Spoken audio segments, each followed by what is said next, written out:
come back to Wisdom and interact with the students, faculty, and now this time the faculty members from other institutions also. I'm really happy that this FDP has been organized, and I must compliment the Wisdom for taking this initiative, and also the Ministry of HRD who have given this assignment to Wisdom.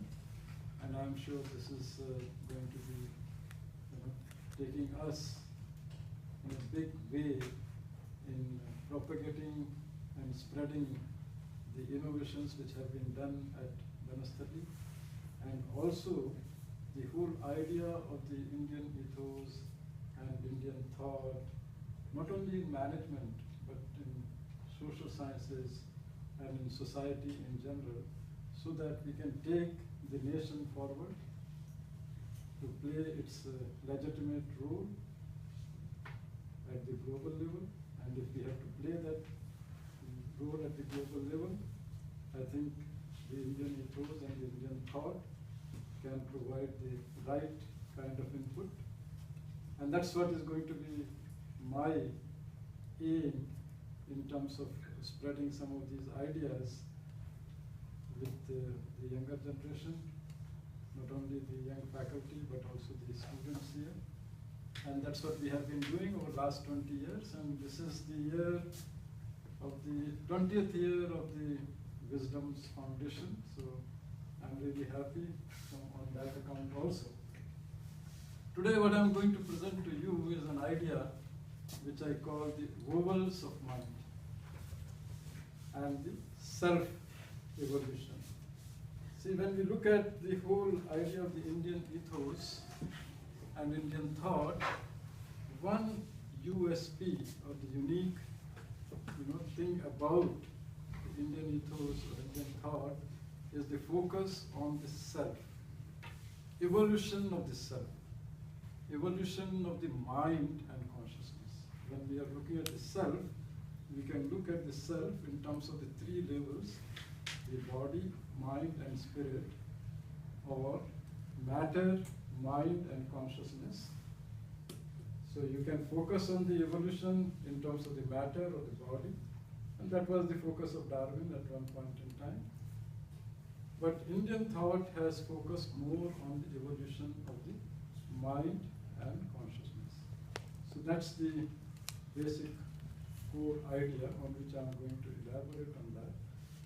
And to understand that evolution of self in terms of mind and consciousness, I'm going to propose a new model of mind.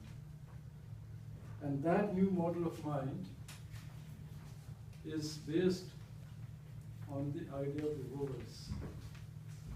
We all know the basic fundamental vowels, and those vowels from English language, as we know, are the A, E, I, O, and U. These are the 5 vowels. And when we look at our own Hindi language, then we have the corresponding vowels in Hindi. And if you see the connectivity, the two are connected with each other. And then I'm going to now redefine the idea of these vowels in terms of the different states of mind, the human mind. Human mind operates from different states. And what are those different states of mind? That is going to be the basic concept. So when we look at the Hindi vowels, you see this one, which is not there in English. You have only A, E, I, O, U. So this is an additional dimension to the vowels. So I'm going to combine. This one. So I'm going to combine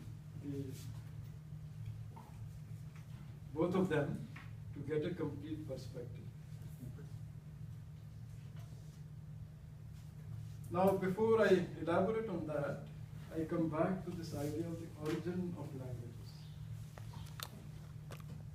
When we think about the origin of languages, then as and when this word got created, there were sounds and sounds and sounds. So that was the I call it as the O, O standing for origin. Now, how that sound was heard and in what different form?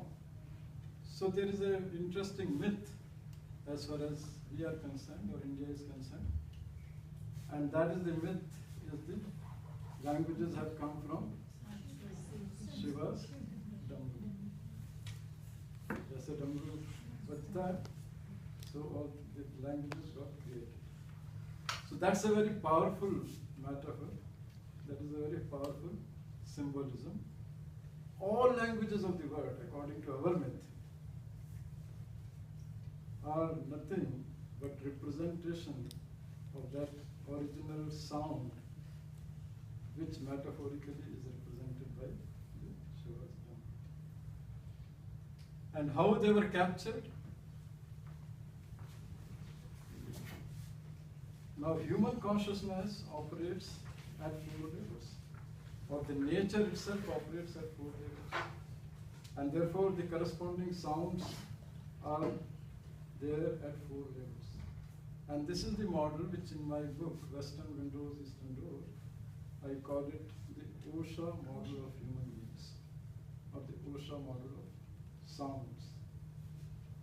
And those who have attended my previous sessions are quite familiar with this model. But for the others, I would like to elaborate on that. And these 4 represent, O represents the oneness, which we see in the nature around us. S represents the spiritual dimension of human existence. H represents the humanistic dimension of human existence. And A represents the animalistic or aggressive dimension of human existence.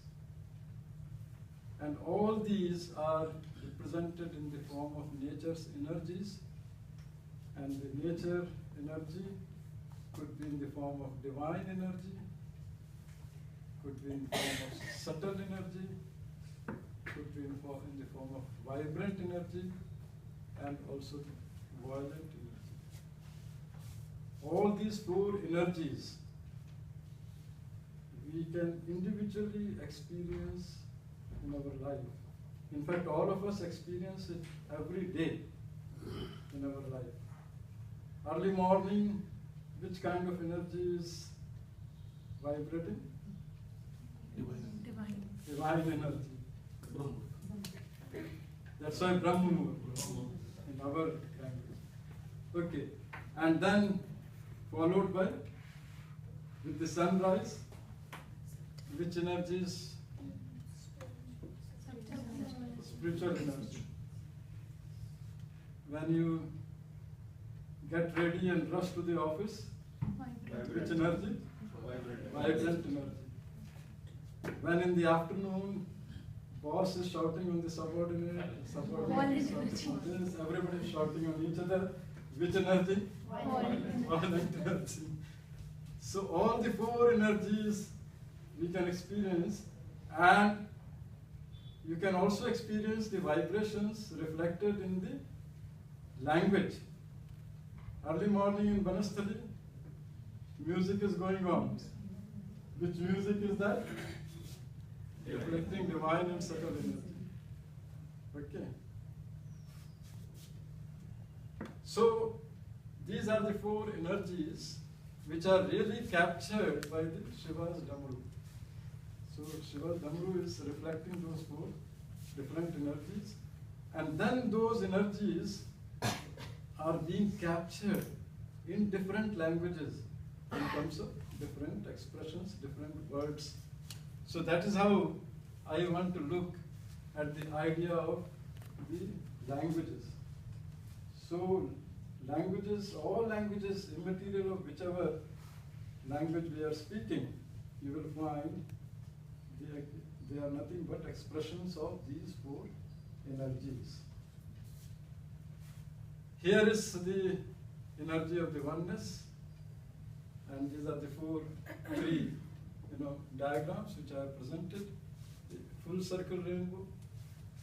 Have you ever seen a full circle rainbow? Anybody has seen? Half only. Semicircle only. Semicircle. Semicircle only. Okay. I was fortunate to see full circle rainbow at least 4 times. Very rare. And then there is I had gone to Kailash Mansarovar, so. There you can have the reflection of that. Huh? There you can have the reflection of that. But then certain myths are also associated with the visibility of the rainbow actually. What is that myth? I don't know. It is that if you happen to see it, then you will get certain kind of the disease. That kind of the myths are. That may be a negative myth because for every myth there may be something negative, something positive. Okay? So we have to always look at the positive side. But it's a very beautiful sight when you look at it. And then I saw it once I saw it in the Portland. Once I saw it while traveling from Bangalore to Delhi. Okay, from the flight. So a couple of times I happened to see it. So the point is that full circle rainbow is a very beautiful metaphor for oneness. Similarly, full moon is another metaphor for oneness, Buddha Purnima. Okay. And then the rising sun. So these are the 3 diagrams which, from the nature. So nature is telling us that look for oneness. But many times we refuse to learn from nature.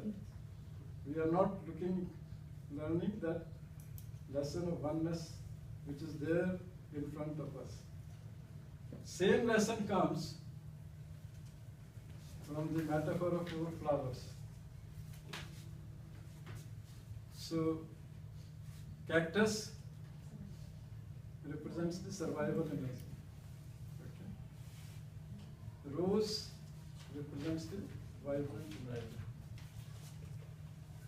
Tulip represents the silent energy. And lotus represents the divine energy. So what we find is, again I am drawing from the nature. The nature is speaking to us that these are the 4 energies and it is up to us to tap these energies. Which energy we want to tap is entirely on us. Okay, so this takes us to the idea of those vowels. Now these vowels, A represents the anger,